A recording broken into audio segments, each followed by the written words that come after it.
Before we move on, I also, since Patton Oswalt was brought up and this popped in my head because it kind of Mhm. usually celebrity deaths don't affect me that much, and I don't really like it doesn't really bug me. But I gotta admit, Norm Macdonald's death, like that was a big one Yes. for me. Like Norm was the only I've only ever seen a comedian twice live once, and Norm was at I saw him twice at the Helium Comedy Club in Portland, Mhm.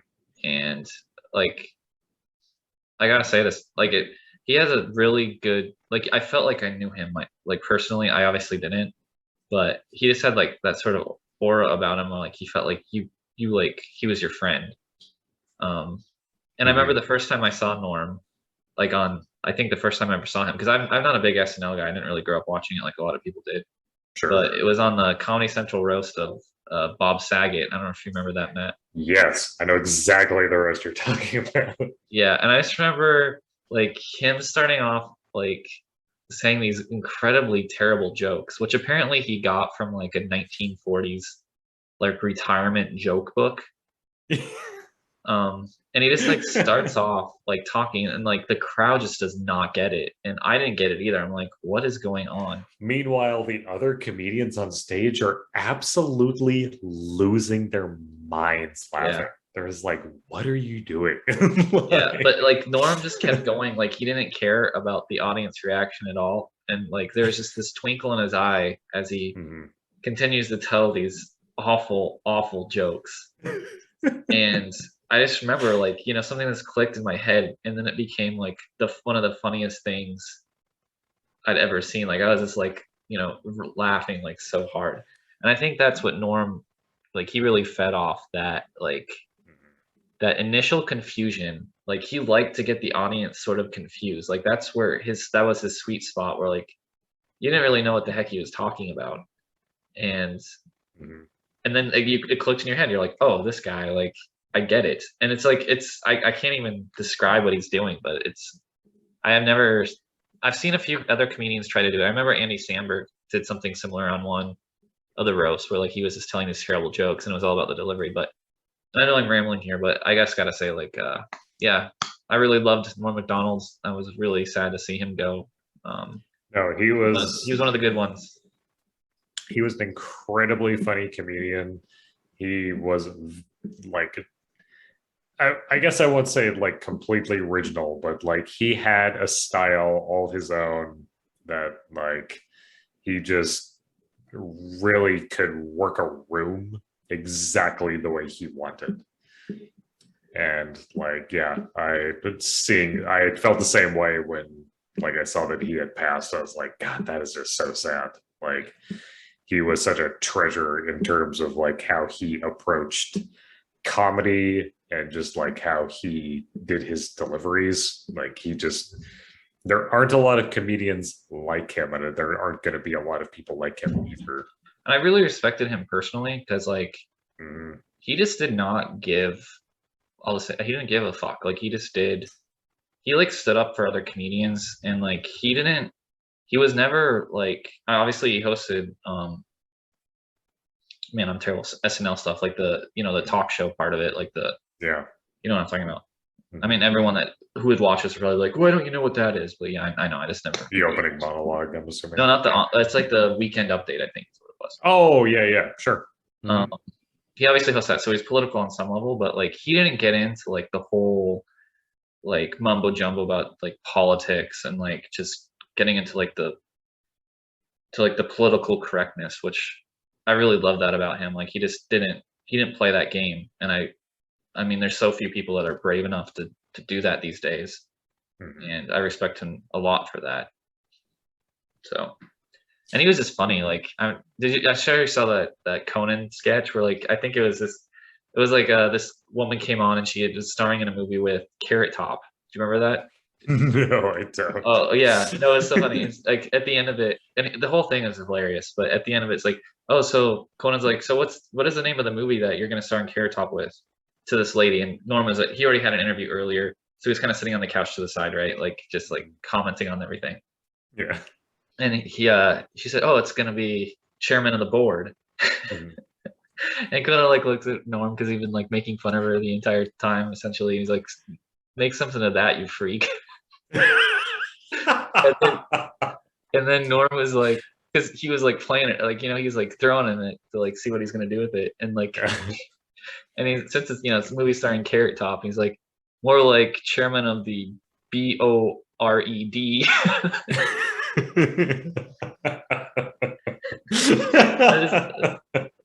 Yeah, Just in his deadpan delivery, that sounds yeah, amazing.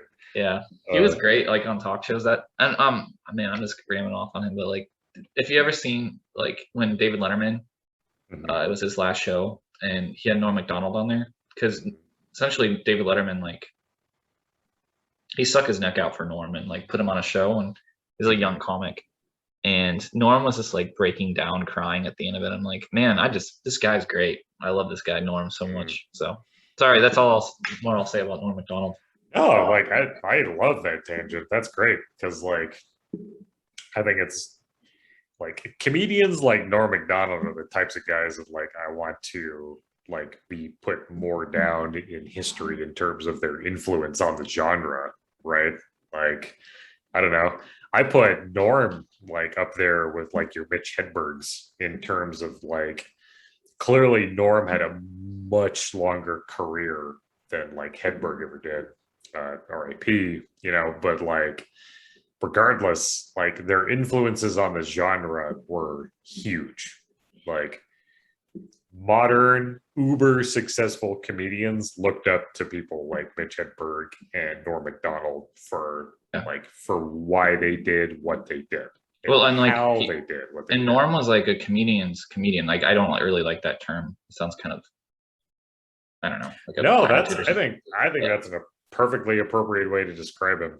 But like, yeah, because he was on SNL obviously, and he did some like I'm sure you've seen like the Burt Reynolds one where he, like Turd Ferguson, and but he when he was on Weekend Update, when he did that, like he just tore into OJ Simpson, like every single like, yeah, it was, he didn't, like I said, he didn't give a fuck. He just like went after OJ Simpson, like at a time that it really wasn't like, this is a new term, like, yeah, it wasn't like something that you should do. And apparently one of the like guys like high up in who ran SNL was like a friend of OJ, and so that's why he got fired from SNL. Oh, I know that. And the thing about Norm was like he would, I mean, he's well known by a certain group of people, like comedians all love him, and like there's people like us that obviously love Norm Macdonald, but he is not like a household name like a lot of SNL alumni are, like, well, I could just name off like 5 on my, like, let's say Will Ferrell, Andy Samberg. Right? Yeah, I mean, it's endless. It's almost, how many comedians have been on SNL and like household name? There's so many, and he didn't really get that, which in its own way, like, I mean, I don't know if I don't know. Well, he's just a interesting man, and I gonna miss Norm. No, I think that's person too.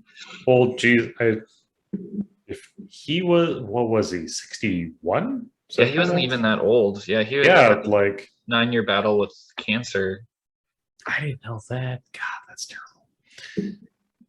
Yeah, like that's just clearly a talent gone long before like he was due.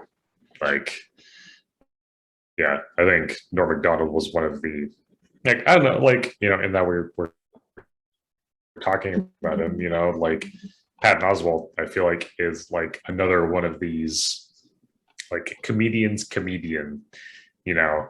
the type of character that like knows the type of humor that comedians go in on.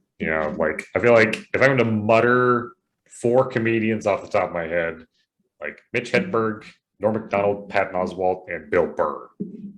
Yeah, like, for me, definitely Bill Burr, definitely Dave Chappelle. Yeah, Dave Chappelle. That's another great one. Yeah, Norm Macdonald, and there's another one I saw live. Man, I cannot remember. It was like a big deal for me when I came out here that I actually got to see these people live. Like, I was just super excited to see Dave Chappelle live, super excited to see Norm Macdonald live, super excited to see Bill Burr live. And man, there's another one that was like a big deal for me that I'm drawing a blank on. But Yeah, just like those guys. I was just gonna say because like is it okay if I oops, what am I doing? So Norm wrote a book not even that long ago. In the final chapter, I was just gonna see if you're okay with me reading it. It's not too long. Yeah, please, by all means. Okay. This is by Norm, and like I guess apparently I haven't read this book all the way through, obviously, but apparently this book like it's kind of hard to tell when he's lying and when he's not lying, which is sort of like perfect for him because you know that's the way he was. Like I found this pretty profound in its own little way. So, all right, here we go. There's the way things are, and then the way things appear, and it is the way things appear, even when false, that is often the truest. If I am remembered, it will always be by the 4 years I spent at Saturday Night Live, and maybe even more than that, by the events surrounding my departure from that show. As long as SNL exists, then so do I. When people come to see me do stand-up, it is because somewhere in their memory I live on SNL, dressed as a young Burt Reynolds, insisting Alex Trebek refer to me as Turd Ferguson. And they come to see me, and I'm old and fat, and I don't mention SNL, and I do my answering machine joke, and they're happily disappointed. After the show, they stand beside me and take pictures, the way you would with a donkey at the side of a road. They tell me that they are big fans and that they don't care what their girlfriends say. They understand me even though they know good and well that nobody else does. I'm dry, they say. The next time I come to their town, they don't show up.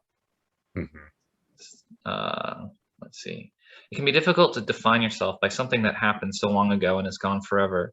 It's like a fellow at the end of the bar telling no one in particular about the silver medal he won in high school track, the one he still wears around his neck. The only thing an old man can tell a young man is that it goes fast, real fast, and if you're not careful, it's too late. Of course, the young man will never understand this truth. But looking back now, I can see that my life since SNL has been a full sprint, trying with all my might to outrun the wolves of irrelevancy snapping at my heels. It has all been in vain, of course. They caught and devoured me years ago, but not completely. Lauren would see to that. Obviously, the guy behind SNL. My foot would still make a vague imprint. Myself would still cast a faint shadow. And years later, I would write a book, and not only write it, but be in it as well. I think a lot of people feel sorry for you if you are on SNL and emerge from the show anything less than a superstar. They assume you must be bitter, but it is impossible for me to be bitter. I've been lucky. If I had to sum up my whole life, I guess those are the words I would choose. All right. When I was a boy, I was sure I'd never make it past Moose Creek, Ontario, Canada. But I've been all over the world, except for Europe, Asia, Australia, Africa, and South America. Oh, and Antarctica. But that's really splitting hairs. I mean, how many people have been to Antarctica? I never expected to be any more than a common laborer, and I would have considered myself lucky to have achieved that, but I was blessed with so much more. I'm a stand-up comedian and have been for over a quarter of a century. I performed thousands of hours from small club in Ottawa, Ontario, all the way to a small club in Edmonton, Alberta. Sometimes I get big laughs and I think I'm the best stand-up in the whole world, and other times I bomb and I think I'm not even, it's almost over, in the top 5. Before I was famous, I had a whole bunch of jobs where all I needed was boots. People would look right past me, or if they did look at me, it was with a mean look. But when I got famous, people would look at me and smile. I wondered where they knew me from. If they flat out recognized me, they'd laugh and dance like they'd won a prize, and I'd just stand there and smile and feel warmth from their love. So the fame made the world, which is a real cold place, a little less cold. As for my gambling, it's true. I lost it all a few times. But that's because I always took the long shot and it never came in. But I still have some time before I cross that river. And if you're at this table and you're rolling them bones, then there's no money in playing it safe. You have to take all your chips and put them on double six and watch as every eye goes to you, and then to those red dice doing their wild dance and freezing time before finding the cruel green felt. I've been lucky. And that's that. Ah. Well, fine, I'll buy the book. Damn. I mean, I don't know. That was probably too much. But I thought there's a few profound moments in there, and like you could kind of tell that he knew he was dying. So yeah, like that was a man on like the end of his life who knew full well that like I need to say my piece before I'm gone. And like all of that speaks full well of like the type of person that Norm Macdonald was, you know. Mm-hmm. And I don't know, like I think it stands to reason that like a lot of probably comedians probably feel that way to some degree. Like I was a hardcore follower of stand-up for a long time. Honestly, it probably all happened really before I was married, but like not that my marriage was any indicator of like when that era ended. It was mostly that coincidentally, a lot of the people that I loved in terms of comedy turned out more to be monsters than I was Was it previously aware of. Louis C.K. something like that? Yeah, Louis C.K. and like I don't know, like he was like a big favorite of mine when I was younger. Yeah. Um, For whatever like reason, I never really cared for him. But sure, oh and no, yeah, I man. don't know. I never. I even watched his HBO show, and I just Mhm. never really liked him. Man, I was a big fan of Louis C.K. and then Then again, I did like like Bill Cosby for what it's worth. So yeah, like that was a comedian. I had meant to delve into like small tangent or large tangent turned short. I got a hard drive from my brother that was just like chock full. It was like a terabyte drive full of media. It was music and comedy and like self-help tapes. And amongst all of this comedy was a ton of Bill Cosby. And for years before any of this all like came to surface, I was like, man, I really need to like take the time and just like listen to this Bill Cosby stuff.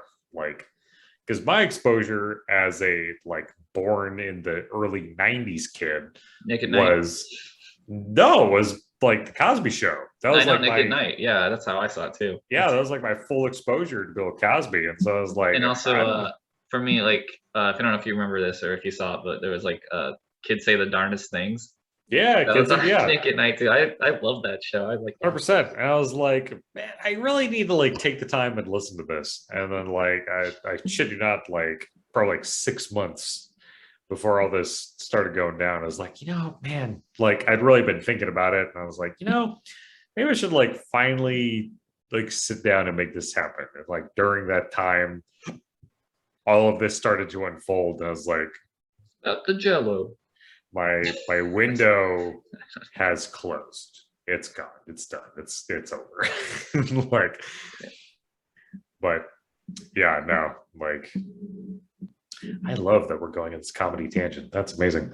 No, like I don't know. Like Yeah, I there like this were too. It is fun to talk about this kind of stuff because it for our generation, I think in particular, especially people that grew up. For me, watching Comedy Central in the summer times, just watching a ton of stand-up comedy during the daytime. Like I loved it. Like I watched hours of it. And yeah, like it really I think informed probably my sense of humor probably more than I realized. sure. Oh yeah.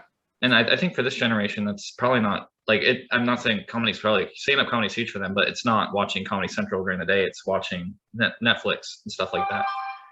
Yeah, totally.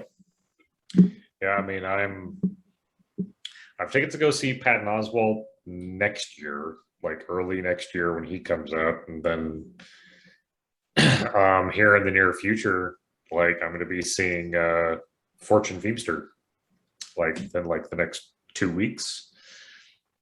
You would know her from uh, Mindy Project would probably be like the thing that you would know her from. Never seen it, but It has I mean I know of it. I know it has like Mindy yeah, like Kaling from yeah, like Mindy Kaling from The Office, like she's the main actress, and I haven't personally watched a lot of it myself. My wife has. She loved the show, and then like in my experience to Fortune Feimster um, was through like a Netflix comedy special that was like um, it was like a highlight on several different comedians over the course of each episode, and Fortune was one of the comedians in one of these episodes, and it's just like her talking about like her life, and her experiences, as many comedians do.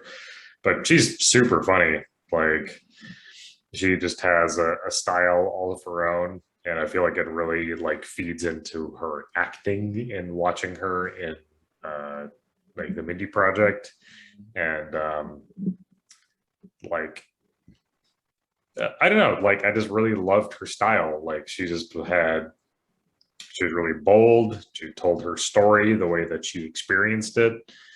Like it's like, I'm a lesbian. I'm fat. I don't give a fuck. And like, I just really love that energy. Like that was just this lady living her life, you know?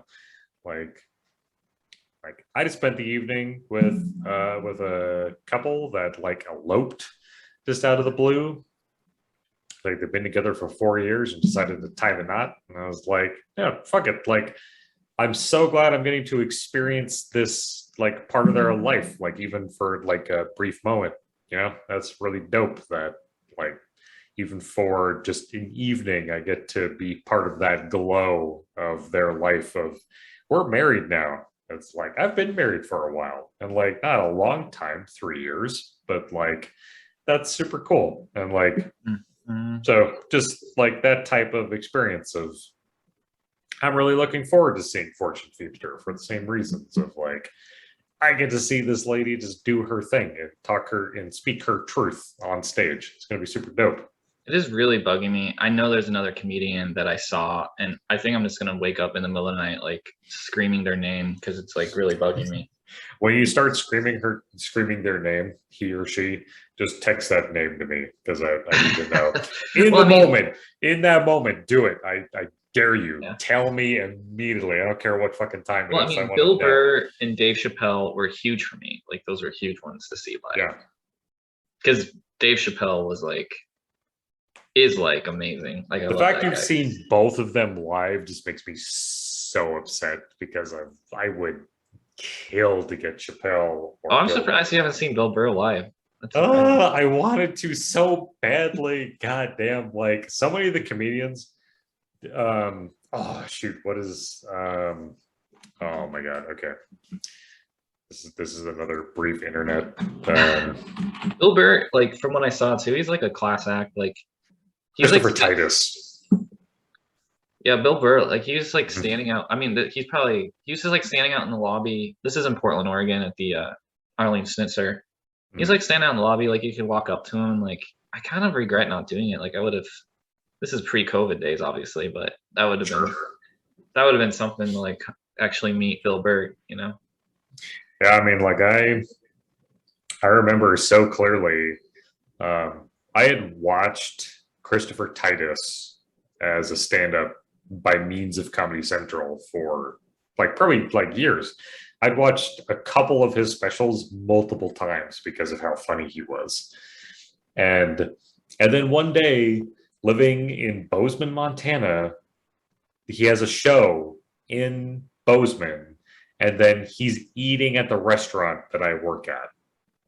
And so like him and his wife, I think then girlfriend, are like at a table in the restaurant I'm working at. I'm just like, Wow. this is killing me that I can't like go out and just be like, Yeah. hi, I love you both like so much. Like, is this the craziest thing? I mean, I'm sure I've told you the story, but the time I met Will Wheaton. Yeah, the timing about what we I know. Yeah, that was. But actually, that's like looking at it now because like I'll just tell the story, I guess, initially here. It's not that long, but I was in Cactus Records in Bozeman, Mhm. which, as an aside, and this isn't one I wanted to get into, but that's leaving the main street. Did you know that? Leaving Main Street? Where are they Yeah, going? I think I don't know, but they can't afford it anymore or something. Anyway, so yeah, I was in there with my grandma, and I remember I was like walking. I was by the incense spot. I don't know if you remember. There was a wall of like incense. Oh yeah, no, I remember clearly. I Yeah, know and that wall. I was like walking over there, and then like I saw this man. He was like just standing there. I don't remember what he was doing exactly, but I'm like, wait, that's Will Wheaton. Like, Just like out of the blue. well, I didn't say it, but like in my head, like it almost like didn't register. I'm like, wait, okay, You're like, what wait a is going minute, on? Like that is that's Will Wheaton right definitely there. Will Wheaton, right? And then like I just like I kind of like walked away. I was like, was that really Will Wheaton? Like, I couldn't be. Like, there's no way. Like, I Like, just walked surely, into Will surely Wheaton, it's not. like Cactus Records in Bozeman, Montana. And like at that time, like I was really into Big Bang Theory. I think a lot of people were, and he was big on that show. Mhm. And obviously, Will Wheaton's done a lot besides just Big Bang Theory. But Sure, but anyway, so yeah, I was with my grandma. I'm like, oh my god, grandma, I think that might have been Will Wheaton. She's like, I don't know who that is. I don't remember what she said. She's like, she didn't I know don't who know Will who Wheaton that was. is. But like, But I but I walked up to the counter and like he was, he was talking to the cash register person or the cashier. She wasn't talking to the cash register. And I don't. It's like I at that point I'm like, okay, this guy's Will Wheaton because just the yeah, the way they were interacting, like, okay, that's definitely Will Wheaton. So yeah. I did get like a picture with him, and I was kind of doing the hover hand thing, I think. But yeah, it was. I Mhm. just remember that was like just a weird, bizarre experience. It's just like you were like, it's like I don't know the words for it, but you're just like walking, you're like, oh, what? Like that's Will Wheaton. Yeah. Like it didn't know how to, it's just it's like not what you're expecting, right? It's like you're Mhm. walking into your TV or something. Yeah, it's a I very love that. strange experience. I think his brother lives in Bozeman or something. I don't know. Oh, that's cool though. At least he did at the time. And this was like years ago now, 10 years ago or something. Yeah. It's crazy to me how much time has passed. Ugh. Yeah, I I know. know. It's My claim disgusting. to fame in terms of like celebrities is so lame in comparison to even to like where you've been. Like you've been in the same fucking room as Will Wheaton, like on in a casual context. Yep, it Like, was very, very casual. Yeah. yeah, but like you still were like sharing space. I mean, I guess to be fair, yeah, like I did technically serve pizza to fucking Christopher Titus, but like um but like in terms of actually meeting like the celebrity in person, um it was like it's always political people with me. Like I've met John McCain and Max Baucus. And it's like these are people I that think I met Max Baucus. And Max like for Baucus. if you're watching this and you have no idea who Max Baucus is, clearly he was a senator from Montana, a Democratic senator from Montana. He's no longer a senator from Montana. I don't even know if he lives in Montana anymore. But Mhm.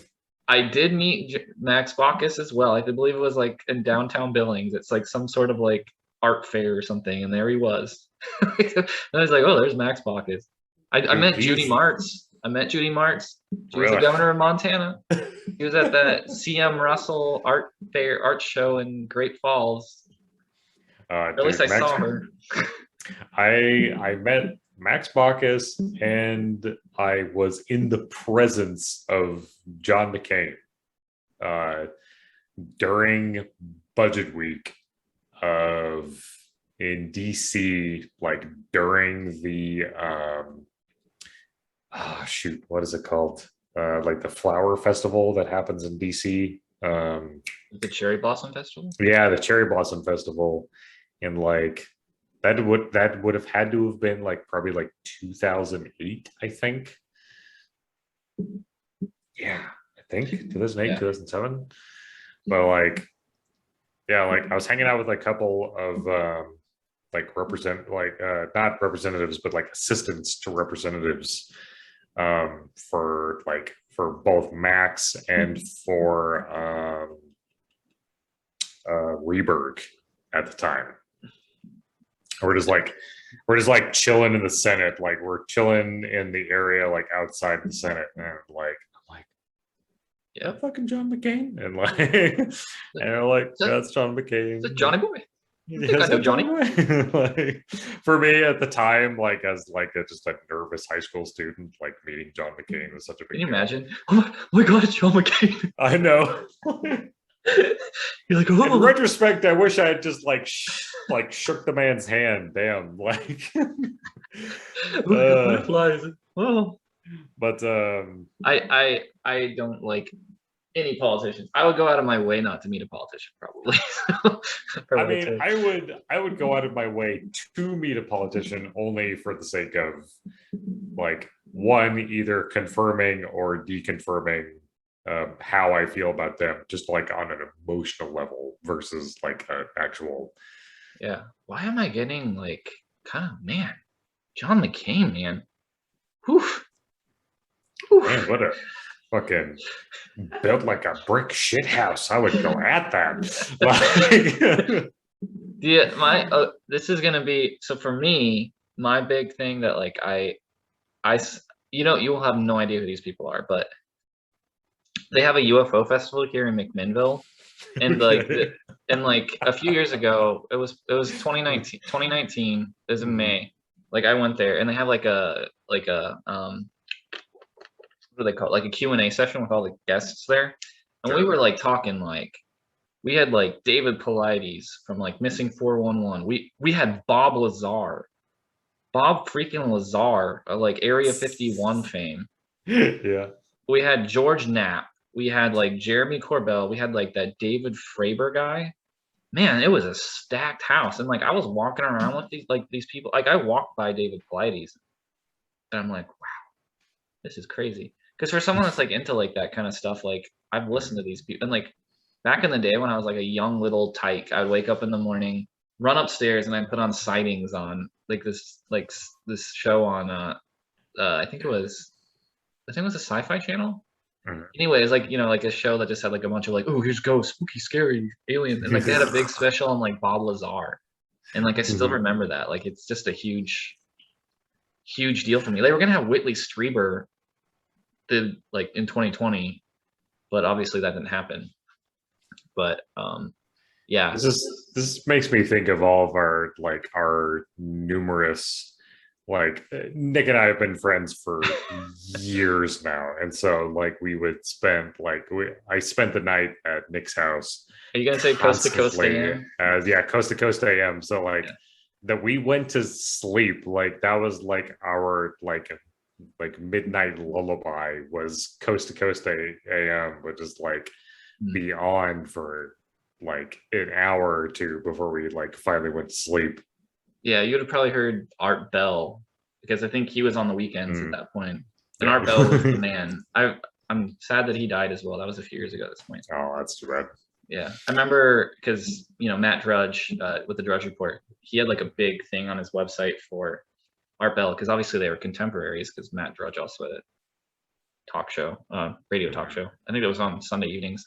Yeah, like when I was growing up, like I was a big I loved listening to the radio, so it really I think affected me more than I'm willing to admit. But yeah, I listened to a lot of radio growing up, Mhm. Oh talk man, radio. I love this bizarre tangent we've I got know on. we're way off Marvel. It all started with good old Norm Macdonald, man. Like, I yeah, know. it actually started with I Patton mean, Oswalt. But yeah, I mean, I don't know. Like, I think that speaks to I don't know, kind of the legend that Norm Macdonald was. You know, he was he was something special. You know, and like definitely far cut off way before his time. Like we could have gotten so much more enjoyment out of Norm Macdonald and his just his unique style yeah, in just comedy and in life and his musings. And it's really too bad that he's gone now.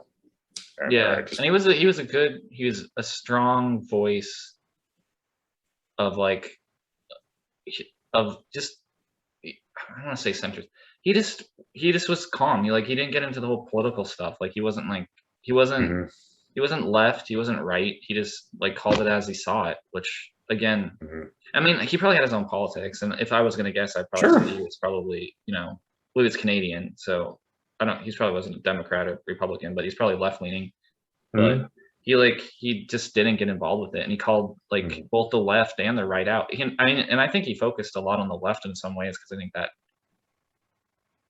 I mean, I think he was left leaning. I just think he saw it as like something that needed to be called out, which I appreciate that mhm. about him. Like I'm glad that like he just didn't give a like I said, he didn't give a fuck. Like I was like Mhm. like that. Yeah, no, you're right. Like he called it as he saw it, and like regardless of his political leanings, it was just like that was the thing that Yeah. he spoke his truth whenever it suited him because fuck anyone else who disagreed, you know? Yeah. I really liked David Spade's or like his Twitter post he put about like kind of honoring his friend's death. And it was just like a picture of him and Norm as young men, like sitting on this bench, and like David Spade has like a bottle of beer, like in his hand between his legs, and Norm's just like he looks like he's high or something, but he's like Normie, one of the last comics who just didn't give a fuck. So I guess I've been quoting David Spade this entire time, but I just really, yeah, I just like that about him. Yeah, he just didn't care, man. Yeah. No, and I think that like we need like I guess I would say we need specifically comedians like that. Yeah. Because like I don't know, like you have comedians who lean really hard one way or the other. Like going from my own personal experience, like Louis C.K. was always a comedian that leaned really far left, you know? And then if you're looking on the other side of the spectrum, like you had your blues collar comedy tour folks, you know, your Bill Engvalls, your Ron Whites. I don't even know if Ron White is conservative. I have no idea. I'm certain Larry the Cable Guy is, and Jeff Foxworthy are. For sure, right? But like that was like, but those were still like I listened to like that full spectrum of like the full blues collar comedy tour folks like multiple times over multiple tours. I love those specials. But yeah, 100%. Like, but then I still was listening to folks like, you know, Christopher Titus and Louis C.K. and Patton Oswalt. Like Patton Oswalt, like by comparison to like the blues collar folks, is like a Shiite liberal. Like it's, you know, like that was a huge part of my upbringing, and yours too, you know, like and if you look at even comedians today, like you have like liberals like Bill Maher, who like he is like he's called out liberals a lot recently, which is kind of interesting. I mean, he is, I would say, more of a, what's the word for it? He calls it out where he needs to call it out. Like he obviously has his own beliefs about these things, and I don't agree with it, everything he believes in, but like I respect that he will call out his own, you know, his own people.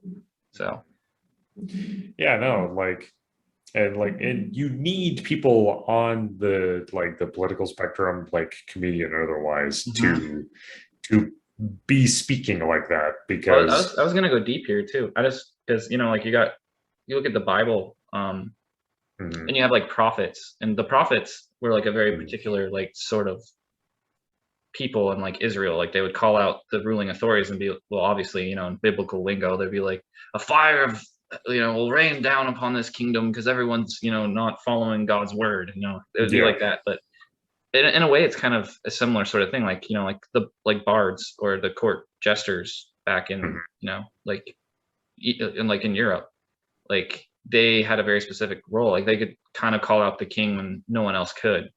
Sure. And I think comedians these days, like, and that's actually kind of a scary thing about, you know, the whole cancel culture we have going on now. But like they have a very specific role to play, I think, in our culture, like to point out, like you look at someone like George Carlin, or I'm trying to, man, people, if they knew the names I'm drawing a blank on, they would like hate me, you know. I'm like, there's like these really famous comedians. I'm like, why can't I think of their name right now?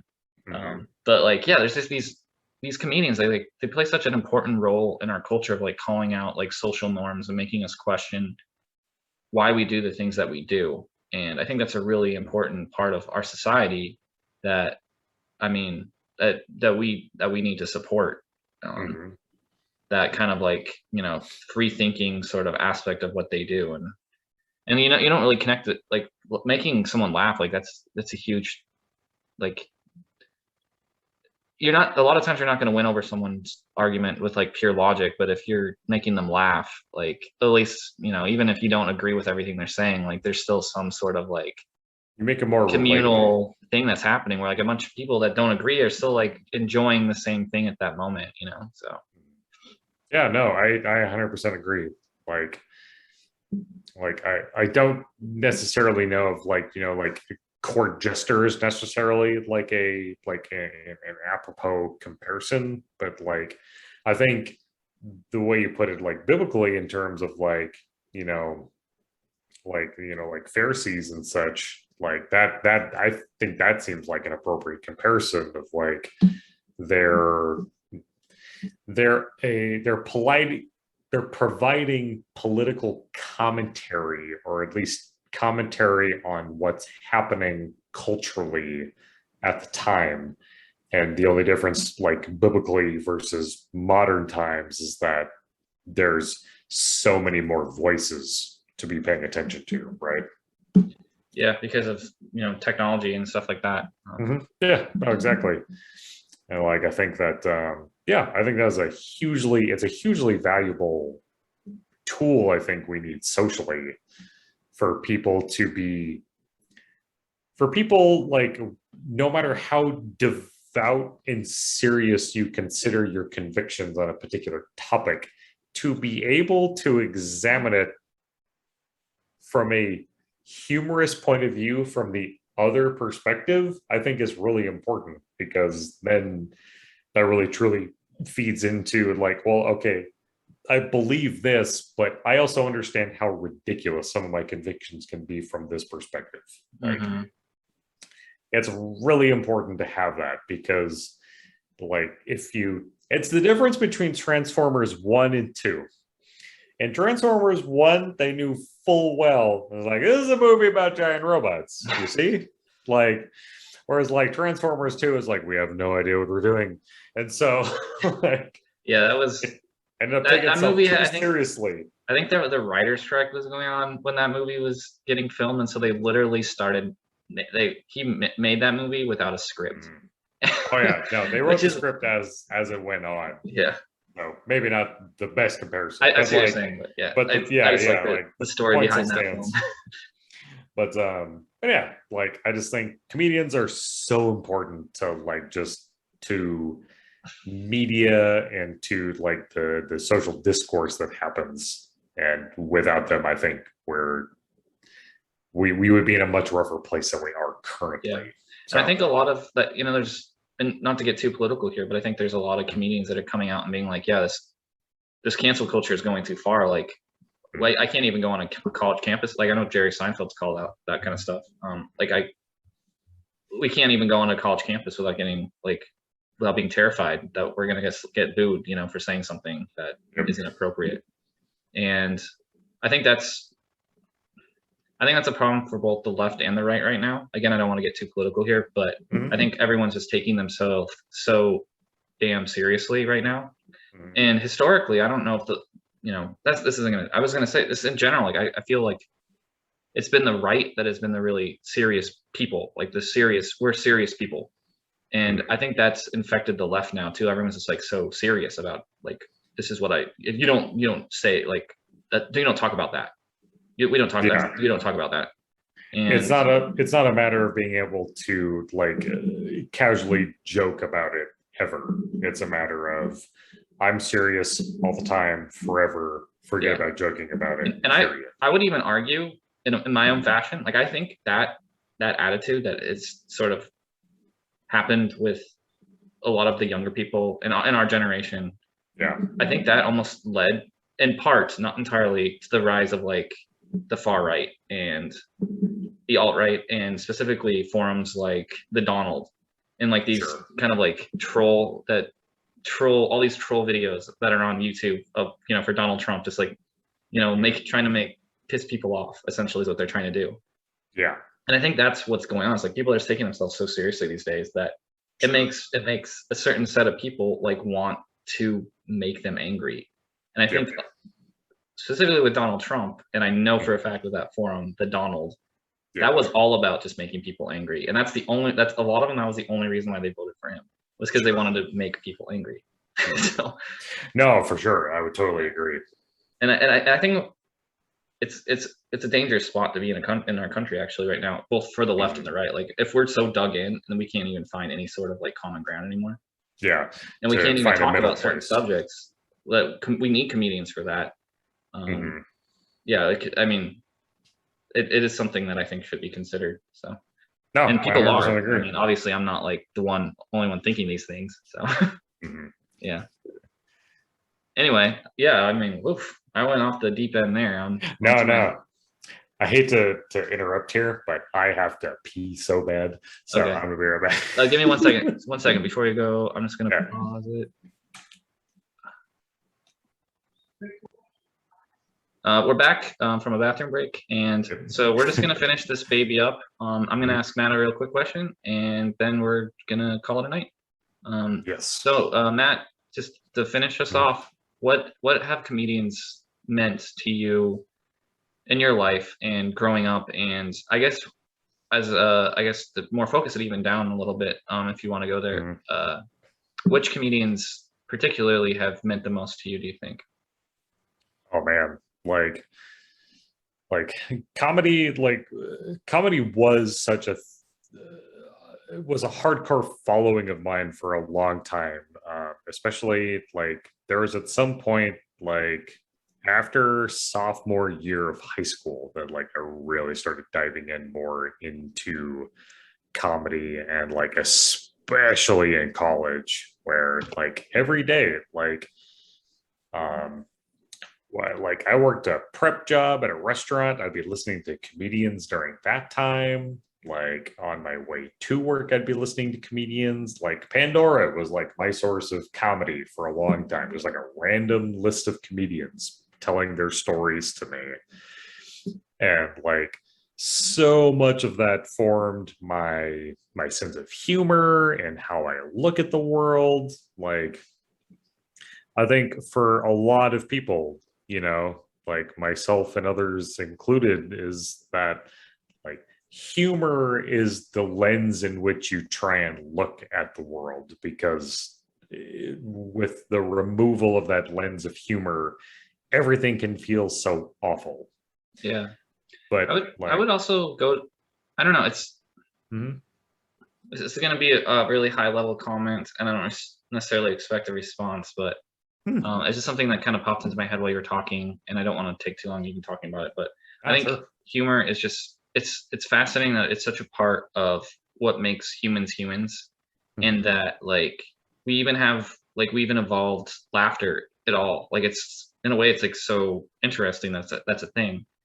And I mean, every culture knows what humor is. Like everyone knows what humor is. Everyone's laughed. Everyone's like been tickled, funny, and emitted like a laughter out of their mouth. It's like just a natural thing to do. And like babies, I don't have a baby, but like I assume they laugh before they even learn how to talk.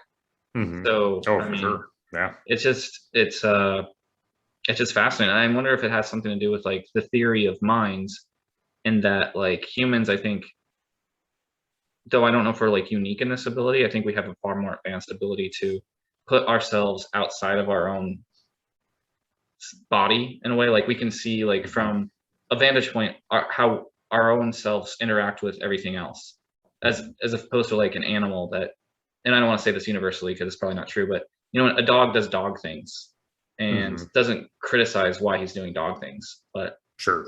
a human will do human things and criticize and constantly like, why am I doing this? Like, I don't even want to be a human.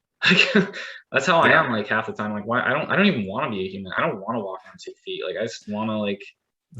It's weird. Like sometimes I look at a human and I'm like, you're just like an ironed out animal.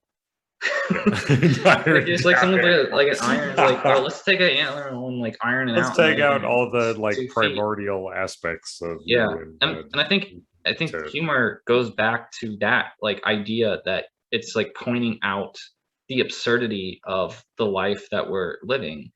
And I think that's a human, it's almost like God gave us this ability to laugh at it, because if we weren't laughing, we'd be crying, because it's just so absurd and so obscenely like difficult, and like if we weren't laughing at all this and like analyzing it and like figuring it out, like we would just like not have a way to physically deal with it. Yeah. So yeah, just anyway. No, I mean this is such a, you do this to me every time we talk this goddamn podcast. I feel like I could go on for a long time with this topic, because like people build defense mechanisms for themselves, like just to deal with being people. And I think like a big and like really robust way of doing that is with humor.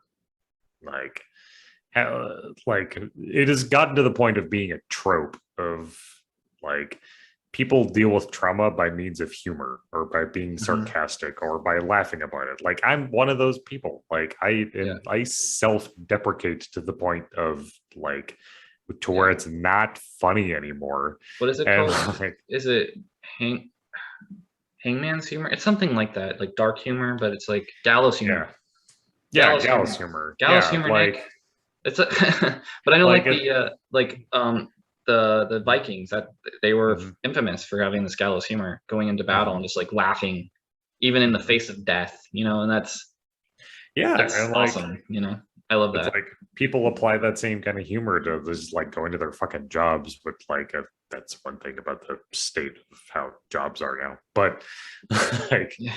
it's just like that's how people just Mm, handle being people, you know? And that's why I think that like out of a lot of media that's presented to us, like I think a lot of TV shows, movies, like music, even etc., are like kind of the like opiates of the masses in a certain way, to borrow a phrase from a you know Karl Marx. yeah, from a borderline dictatorship in China at the time. But but comedians are like a light shining through in the dark in a way, and that like you need to be able to laugh even at your deepest convictions at some point, because if you take them too seriously, then you cut yourself off from the ability to examine them more closely. And like there's no better outlet for that than like a group of people whose job it is to literally Mm, tell you a joke about what you feel most strongly about. yeah. I want like and this again, I'm going off on a this is on the same track, but Mm-hmm. I do think that 2020 was such an awful year in so many ways, and I'm not even gonna list off what we all know why it was awful in America. We're both Americans, we know. Yeah. Like if you're outside America, like it's probably a little bit different than you, but especially with the racial tension and the election and everything. Mm-hmm. But I just feel like we just, as a culture, we're losing our humor. Like we're just not laughing as much. We're Mm-hmm. not enjoying life. Everything is so serious, and I just wonder if it's not having an effect on people more than we recognize. Like it's just kind of it's like I miss just being able to go out and like just enjoy life and not having to worry about getting sick you know and I know a lot of people take that a little bit differently. Like for me, like I'm not huge. I don't really worry that much about getting sick anymore. I've I mean I have been vaccinated, so but it's I miss that. I miss that sort of lightheartedness when you're in a crowd and you can just enjoy it and not have to worry about politics and death essentially. And yeah, I do think it's something that we're facing as a side, and I haven't really thought about it until now. So thank you, Matt, and honestly, thank you, Norm Macdonald, because that's what set us off on this track. too. Yeah. But yeah, No, like I'm glad that we could go on a tangent like this, because like I think that like in a way the things that we talk about like on a week to week basis regarding like just it's in the name, nerds of the north. Like we talk about nerdy shit on a week to week basis, and like the stuff we talk about definitely feeds into the opiates of the masses, like I was talking about. Like there are things that people watch that don't necessarily make them like think too hard or to dwell on things that are happening in their real life. It allows them to escape the reality that they're in, and like even if for a moment you're like worrying about a different reality than your own, you're being given a small release yeah. And I from think, what you actually worry about. and I do think a good distinction between most comedians and most of the other stuff you see on TV, Mm-hmm. um, is that most of that stuff is produced by massive corporations. And Mm-hmm. like if you watch stand up, like a Yeah, lot of that is just some like asshole riffing on life, and it's not like corporation approved. I mean, I yep. think like There's no that's a board of directors. yeah, like I think that's a huge thing too. And that's another thing too. I mean, if you look at people, like some of the stuff that I remember when Dave Chappelle's special came out, like on Netflix, and people were just so offended. And I can't remember when that was, a few years ago now, but I remember like people wanted to take it off Netflix because they were so offended by it. I should watch it again because I remember liking it, but yeah, I just think it's kind of scary to think that comedians are so afraid these days to be able to just riff on society and just like make stupid commentary about things, and not have to worry about, like basically their lives getting ruined by it. Right. And I don't think that's just like I just think it's the pendulum sort of swayed. I think before it was the right wing who were the ones like saying, no, you can't talk about that stuff. You can't talk about that stuff, but it's definitely swayed the other way. Or I think even like it swings more rapidly between both sides, it seems, at this juncture, like rather than it seeming like a wave at a time, like between whether it be like the left or right being upset, it feels like almost on a day-to-day basis. It's just like there's always something because of someone to be upset about for some reason.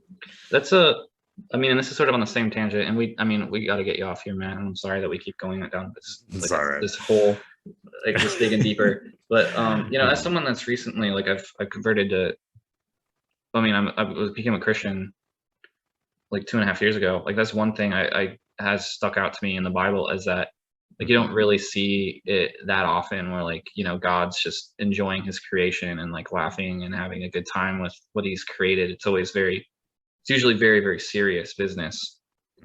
And I'm not saying I'm like it's a criticism or anything, as who am I to criticize the Bible, but I do like the idea that like if God's here, like he's enjoying it, he's like laughing along with us and like enjoying our lives with us. And it makes me worry too that like there's a lot of people that take Christianity really seriously and obviously very seriously, and I do wish that was a bigger aspect of all religions, is just having a sense of playfulness and not being so like dogmatic and judgy. And I think that's actually pretty true. Like for the church I go to, like like it's not judgy at all. Like there's all sorts of people going to there, and the Bible says not to judge people specifically. That's a huge issue. That's a huge thing. Obviously, like Jesus talked about that. But that's not a lot of what Christianity's become. And again, like I think we have these like crazy culture wars going on right now where both sides are at each other's throat, and I'm gonna stop because I'm going way too far. So on that highly politicized note, we're probably going to close out the podcast. However, we want to thank you all for coming here and joining us today on this episode of the North of the North podcast, episode number 21. One episode past the 20 mark, as I've been told from people who can count. So I want to thank you all for joining us today, for joining Nick and I on our wild and nerdy ramblings. Yeah, next week we'll be talking about God and sexuality and our beliefs on specifically the most controversial stuff that's happening in our society. I will only talk about Marvel and sex exclusively. That's all. No. Yeah, we'll probably be talking about what if and then whatever other bullshit we decide to talk about, because whatever, it's our fucking podcast. Deal with it. But yeah, no, please join us next week in episode 22, which we'll be talking about, I think, what'll probably be like a Thor themed what if episode. So, well, again, thank you all for joining us today for us and our wild ramblings. And yeah, I hope you guys have a great rest of your week, and you all take care. Goodbye now, you hear? Right, that's the thing. Goodbye now, you hear?